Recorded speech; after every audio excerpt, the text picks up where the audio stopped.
بسم اللہ الرحمن الرحیم۔ خالد بن ولید رضی اللہ تعالیٰ عنہ ایک ایسے صحابہ رسول کی داستان ہے جس نے اسلام قبول کیا تو آپ جناب حضور اکرم صلی اللہ علیہ وآلہ وسلم نے سیف اللہ یعنی اللہ کی تلوار کے خطاب سے نوازا۔ آپ چند ہزار مجاہدین اسلام کے ساتھ نکلے اور لاکھوں کی دشمن فوج کا مقابلہ کر کے اسلام کا پرچم کریا کریا نگر نگر سر بلند کیا۔ آپ کے نام سے دشمن اسلام دشمن قوتیں گھبرا جایا کرتی تھی۔ آپ جس ملک پر بھی حملہ کرتے وہاں فوجیں دوڑ جایا کرتی تھی۔ آپ کو ہمیشہ اللہ تعالیٰ نے عزت بخشی، آپ فتح یاب ہوئے، آپ کا نام ہمیشہ سنہری حروفوں میں لکھا گیا۔ تو آئے چلتے ہیں خالد بن ولید کی کہانی کی طرف۔ یہ ناول، یہ داستان ایمان فروز ہے۔ تو آئے چلیں۔ خالد بن ولید رضی اللہ عنہ، جس نمبر 54۔ مجاہد نے اپنی آنکھوں سے جنگ کی حالت دیکھی۔ اسے اپنے قبیلے کی لاشوں کے سوا کچھ نظر نہیں آ رہا تھا۔ مجھے یقین نہیں آ رہا، مجاہد نے کہا، دیکھ کر بھی یقین نہیں آ رہا، کیا اتنے تھوڑے مسلمان اتنے بڑے لشکر کو شکست دے سکتے ہیں؟ یہ فتح انسانوں نے نہیں پائی، خالد رضی اللہ عنہ نے کہا، یہ سچے عقیدے اور اللہ کے سچے رسول کی فتح ہے۔ بنو حنیفہ باطل عقیدے کے لیے میدان میں اترے تھے، ہماری تلواروں نے اس عقیدے کو کاٹ دیا اور اتنا بڑا لشکر میدان چھوڑ کر بھاگ گیا۔ وہ لاشوں اور تڑپتے زخمیوں میں سے گزرتے باغ تک چلے گئے۔ اندر گئے تو وہ لاشوں پر لاشیں پڑی تھیں۔ مسلمان لاشوں کے ہتھیار اکٹھے کر رہے تھے۔ بنو حنیفہ میں سے جو زندہ تھے ادھر ادھر بھاگ گئے تھے۔ خالد رضی اللہ عنہ نے وحشی بن حرب کو بلایا اور اس سے پوچھا کہ شخص کی لاش کہاں ہے جسے اس نے مسلمان سمجھ کر ہلاک کیا ہے؟ وحشی خالد رضی اللہ عنہ کو وہاں لے گیا جہاں مسلمان کی لاش پڑی تھی۔ اس نے لاش کی طرف اشارہ کیا۔ نہیں، خالد رضی اللہ عنہ نے کہا، یہ ٹھنگنا اور بدصورت آدمی مسلمان نہیں ہو سکتا، اس کے چہرے پر کراہیت سی ہے۔ یہی ہے، مجاہد نے کہا، یہ مسلمان کی لاش ہے، یہ شخص کی لاش ہے جس نے ہزاروں لوگوں کو گمراہ کر دیا۔ خالد رضی اللہ عنہ نے کہا، یہ شخص ایک فتنہ تھا۔ ابن ولید، مجاہد نے خالد رضی اللہ عنہ سے کہا، فتح پر خوش نہ ہو، تیرے لیے اصل مقابلہ تو ابھی باقی ہے۔ کس کے ساتھ؟ بنو حنیفہ کے ساتھ، مجاہد نے جواب دیا۔ یہ تو وہ لشکر تھا جو میدان میں آ کر لڑا تھا، یہ تو چھوٹا سا ایک حصہ تھا، اس سے بھی بڑا لشکر یمامہ میں قلعے کے اندر تیار کھڑا ہے۔ اپنے جانی نقصان کو دیکھ اور سوچ کر تیری یہ سپاہ جو بہت کم ہو گئی ہے، اتنے بڑے تعداد لشکر کا مقابلہ کر سکے گی؟ تیرے سپاہی تھک کر چور ہو چکے ہیں۔ خالد رضی اللہ عنہ نے لاشوں سے ہٹے ہوئے باغ میں نگاہ دوڑائی۔ ان کا لشکر واقعی لڑنے کے قابل نہیں رہا تھا، جانی نقصان برداشت کے قابل نہیں تھا، زخمیوں کی تعداد بھی بہت زیادہ تھی۔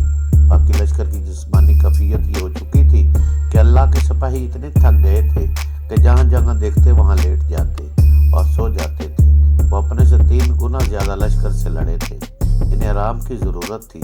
اگر تم میری ایک تجویز مان لے تو میں قلعے میں جا کر صلح کی بات کرتا ہوں۔ جہاں نے کہا، میرا قبیلہ میری بات مانے گا۔ خالد رضی اللہ عنہ نے قابل سپہ سالار تھے، جنگی قیادت میں اپنی مثال آپ تھے، رسول اللہ کے سچے عاشق تھے، لیکن خود سر تھے۔ وہ زندہ دل بھی اور دشمن کو صرف شکست دے کر اسے فتح نہیں سمجھتے تھے، بلکہ اپنی فتح کو اس وقت مکمل سمجھتے تھے جب بھاگتے ہوئے دشمن کا تعاقب کر کے اس کی بستیوں کو اپنے قبضے میں لے لیتے تھے۔ ان کا اصول تھا کہ دشمن کو سانپ سمجھو اور اس کا سر کچل کر بھی دیکھو کہ اس میں ذرا سی بھی حرکت باقی نہ رہے۔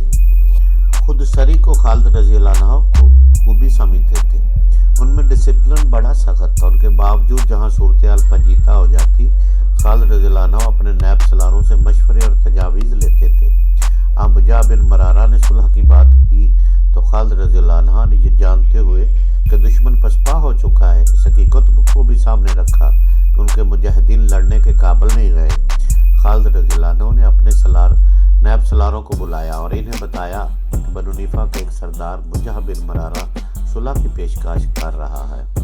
असल फितना तो ख़त्म हो चुका है। अब्दुल्ला बिन उमर रज़ियल्लाहु अन्हु ने कहा, सलमा कज़ाब के मर जाने से बनु हनीफा का दमखम टूट चुका है।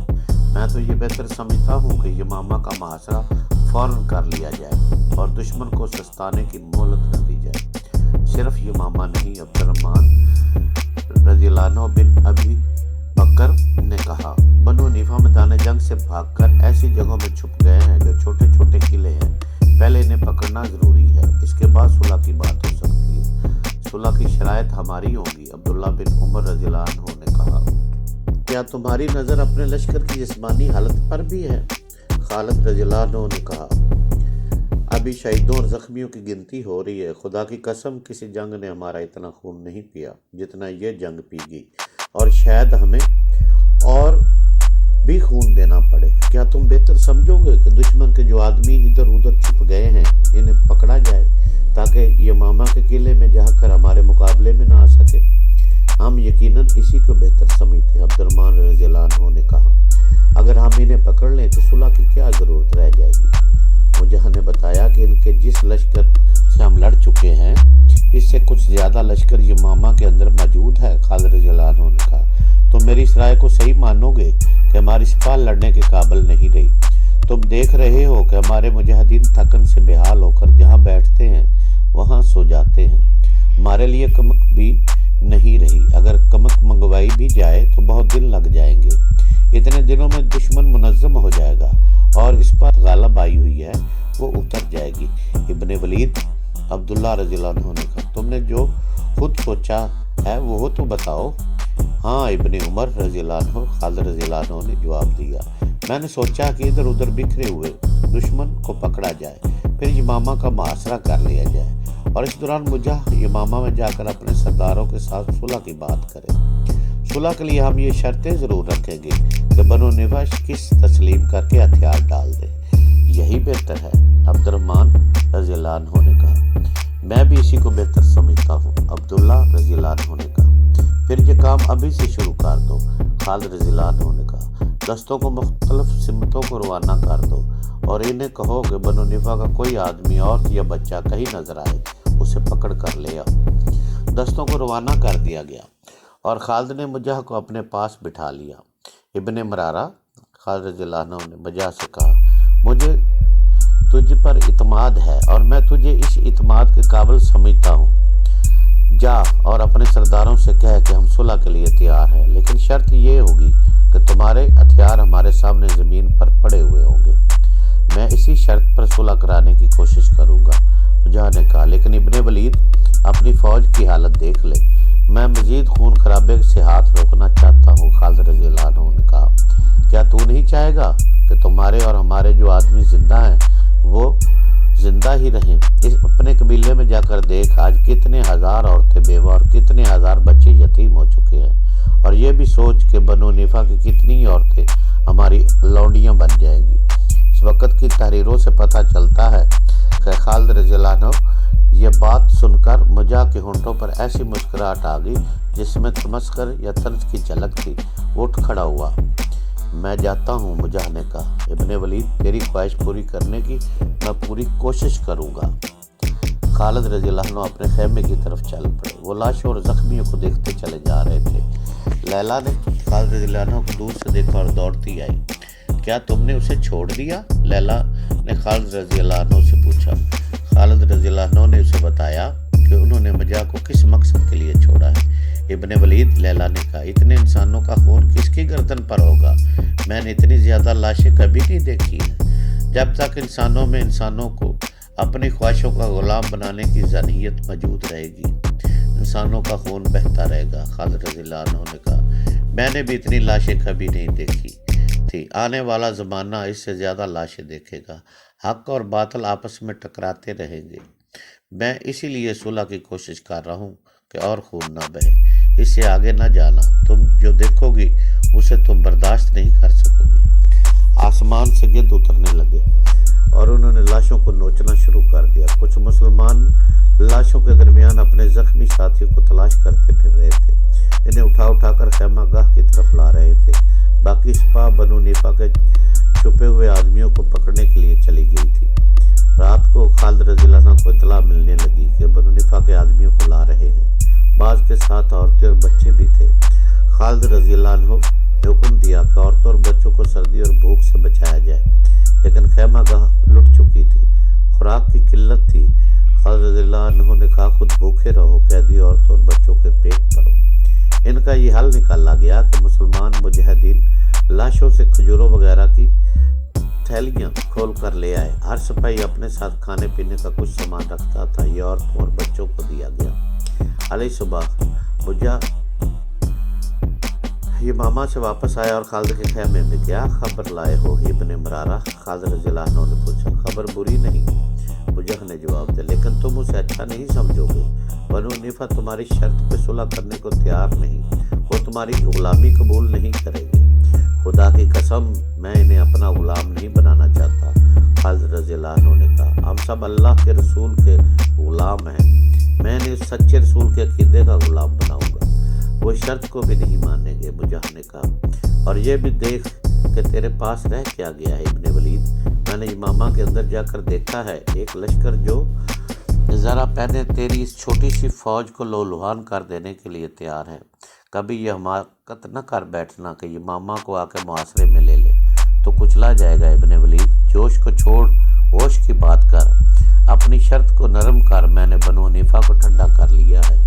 इस लश्कर की आंखों में खून उतरा हुआ है। खालिद गहरी सोच में खो गया। यामा मुजाह ने इतनी कोई नई बात नहीं बताई थी। ये तो खालिद रज़ियल्लाहु अन्हु देख ही चुके थे। उनकी जो सिपाह रह गई थी वो लड़ने के काबिल नहीं थी। इस सिपाह को आराम की ज़रूरत थी। वो रात भर दुश्मन के छुपे हुए आदमियों को तलाश और गिरफ्तार करती रही थी। अब तो इन मुजाहिदीन के सर डोल रहे थे। इब्ने मरारा, खालिद ने गहरी सोच से निकल कर कहा, तुझे शायद मालूम ना हो, अपने इन सरदारों से पूछ लेना जो इस जंग में शरीक थे, हमारे पास बनु नीफा का कितना माल और साजो सामान है, कितने कैदी हैं हमारे कब्जे में। वापस जा और अपने सरदारों से कहे, मुसलमान आधा माले गनीमत, बाग और आधे कैदी वापस कर देंगे। इन्हें समझा कि ये मामा उसकी आबादी को तबाही में न डाले। इब्ने मरारा चला गया। इस दौरान मजीद कैदी लाए गए। मुजाह शाम से कुछ पहले वापस आया और उसने बताया कि बनु नीफा का कोई सरदार इस शर्त को मानने के लिए तैयार नहीं। मुजाह ने यह भी कहा कि बनु नीफा अपनी शिकस्त और अपने हज़ारों मकतूलीन के खून का इंतकाम लेंगे। मेरी बात कान खोल कर सुन इब्ने मरारा, खालिद रज़ियल्लाहु अन्हु ने झिझला कर कहा, अगर बनु नीफा ये समझते हैं कि हम कम तादाद होने की वजह से डर जाएंगे, तो इन्हें जाकर कह दे कि मुसलमान कट मरेंगे, तुम्हें कोई मोहलत नहीं देंगे। उसे में नवाब वलीद के बेटे, मुजाह ने मुस्कुरा कर कहा, हमारा जो माले गनीमत, बाग और कैदी तुम्हारे पास है, इनका चौथाई हिस्सा अपने पास रख ले, बाकी हमें दे दे। आ सुलह कर ले, सुलहनामा तहरीर होगा। खालिद रज़ियल्लाहु अन्हु एक बार फिर सोच में खो गए। मैं तुझे एक बार फिर खबरदार करता हूँ वलीद के बेटे, मुजाह ने कहा, यह मेरा कमाल है कि मैंने बनु नीफा को सुलह पर राज़ी कर लिया। मैंने इनकी मलामत बर्दाश्त की है। उन्होंने मुझे गद्दार भी कहा है। वो कहते हैं कि तुम मुसलमानों से इनाम लेकर हमें उनका गुलाम बनाना चाहते हो। वो कहते हैं कि हमारी तादाद अगर कम भी होती तो हम सुलह न करते। हमारे पास ना साजो सामान की कमी है, ना खुराक की इन चीज़ों की कमी है। तो मुसलमानों ये कमी होगी तो मुसलमानों को होगी। वो कहते हैं कि इतनी सख्त सर्दी में मुसलमान कब तक मुआसरा लिए रखेंगे। रातों की सर्दी को वो खुले सामान तले बर्दाश्त नहीं कर सकेंगे। ये भी जानते हो आप कि तेरी छोटी सी फौज के पास खैमे नहीं रहे। सोच ले इब्ने वलीद, अच्छी तरह सोच ले। अगर तुझे शक है तो ज़रा आगे जाकर ये मामा एक नज़र डाल और देख के दीवारों के किलों की दीवारों पर, और उसके ऊपर एक दीवार इंसानों जिस्मों की है। खालिद रज़ियल्लाहु अन्हु बेशक अपनी कमज़ोरियों से आगाह थे, लेकिन वो दुश्मन की हर शर्त मानने को तैयार नहीं हो सकते थे। वो अपने खैमे से बाहर निकल आए। इनके नायब सलार बाहर खड़े थे। सलारों ने बेताबी से पूछा, सुलह की बात कहाँ तक पहुँची? मेरे साथ आओ, खालिद रज़ियल्लाहु अन्हु ने उनसे कहा। नायब सलार खालिद रज़ियल्लाहु अन्हु के साथ चल पड़े। खालिद रज़ियल्लाहु अन्हु इन्हें बताते गए कि मुजा सुलहनामे की क्या शर्त लाया है।